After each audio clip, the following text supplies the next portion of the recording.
Bonjour à tous et bienvenue dans la première vidéo du petit blog digital.fr. Dans cette première vidéo, je voulais partager avec vous 3 points qui me paraissent essentiels dans l'évolution de nos modes de consommation. Le premier point, c'est le rapport au temps. Aujourd'hui, l'ensemble des dispositifs de consommation qui nous sont offerts ont généré chez nous un rapport de consommation immédiate. On a la possibilité de pouvoir consommer ce que l'on veut 24 heures sur 24, 7 jours sur 7. Et dans certains types de consommation, la consommation est dite immédiate, puisque si je prends le cas de la musique, vous avez en un clic, 3 secondes après, le morceau de musique disponible sur votre playlist au niveau de votre smartphone. Ces phénomènes de consommation immédiate se sont démultipliés, on le retrouve à peu près partout, donc on n'a pas forcément des consommations immédiates, par exemple pour des biens de consommation courante, mais en tout cas on a un raccourcissement très net du parcours de course, notamment avec l'apparition des drives dans de multiples domaines. Ça a été vrai dans les hypermarchés qui ont lancé la mode, mais le phénomène de drive ou de collecte s'est démultiplié dans l'ensemble des concepts de consommation. L'impact direct, c'est notre rapport au temps, puisque on ne sait plus attendre. Regardez les comportements dans les files d'attente, les attentes aux caisses, les attentes dans les musées, dans les cinémas, on ne sait plus attendre. Et donc ce premier phénomène est absolument à prendre en considération dans les usages que vous allez créer demain. Parce qu'il est fort à parier que toutes les personnes qui n'auront pas remis en cause leurs canaux de distribution en prenant en considération le temps de parcours risquent de souffrir par rapport aux nouveaux canaux de vente qui se mettront en place. Le deuxième point qui me paraît important, c'est la consommation de masse, ou la consommation illimitée. Aujourd'hui, nous avons plutôt une consommation que je qualifierais de déstructurée. On est dans un mode de provision. On préfère provisionner pour pouvoir consommer au moment voulu que de réfléchir dans le détail à ce que l'on souhaite absolument consommer. Alors je vais vous donner un exemple. Dans la musique, dans les livres, aujourd'hui, on a des offres qui permettent d'avoir de l'illimité. Cette illimité fait qu'on ne se soucie pas de savoir si tel ou tel article est important pour nous ou si telle ou telle musique sera importante pour nous. On verra au moment où on aura envie de consommer.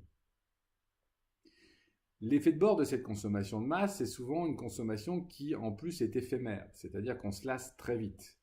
Comme on est dans l'opulence, comme on est dans la surquantité, aujourd'hui on ne se soucie pas de savoir si on veut consommer pour durer, puisqu'on a le choix et donc on va vite se lasser des choses.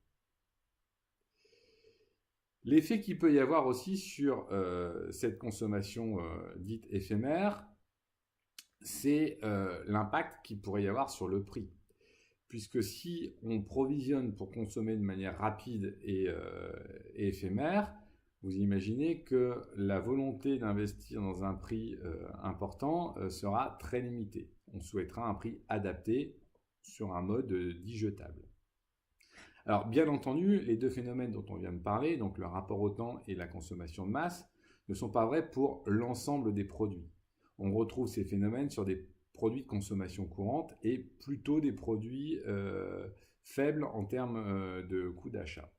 Plus on va monter en valeur d'achat, je vais prendre l'automobile en extrême achat, mais c'est vrai aussi pour des montres, c'est vrai aussi pour des bijoux, etc. Plus le seuil de valeur sera haut, plus on aura un achat qui sera canalisé et raisonné et sur lequel on prendra le temps.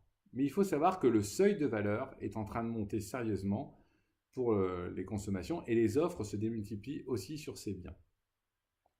Le troisième point sur lequel je souhaitais échanger avec vous, c'est l'image. L'image rentre maintenant comme un incontournable dans le choix du consommateur face aux sociétés de production. En effet, donc, l'image a toujours été importante, mais de plus en plus, elle impacte le choix du consommateur. À savoir que si vous avez un scandale qui vous touche, c'est le cas aujourd'hui pour Volkswagen avec le Dieselgate, c'est le cas aussi pour les laboratoires pharmaceutiques qui ont produit le Mediator, vous avez tout de suite un désamour du consommateur et un rejet du produit.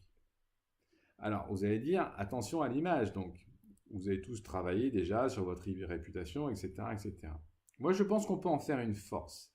C'est-à-dire que le consommateur attend aussi de la société qu'elle véhicule une image positive qui soit en adéquation avec ses valeurs. Les valeurs aujourd'hui sont très orientées sur le green, sur le bio, sur l'éco-citoyenneté, etc., etc. Donc il y a aussi des opportunités à soigner son image et à utiliser vraiment l'image de la société comme une véritable force marketing. Voilà, donc si je résume, il y a donc 3 points structurants sur les modes de consommation qui sont hyper présents dans notre société actuellement. Vous avez le rapport au temps et notre impatience, la consommation de masse et éphémère, et l'image dégagée par votre société. Voilà, j'espère que sur cette première vidéo, cela vous permettra d'alimenter vos réflexions dans vos projets de transformation, dans vos projets d'innovation, voire potentiellement dans vos stratégies de demain. À bientôt pour la prochaine vidéo du petit blog digital. Au revoir à tous!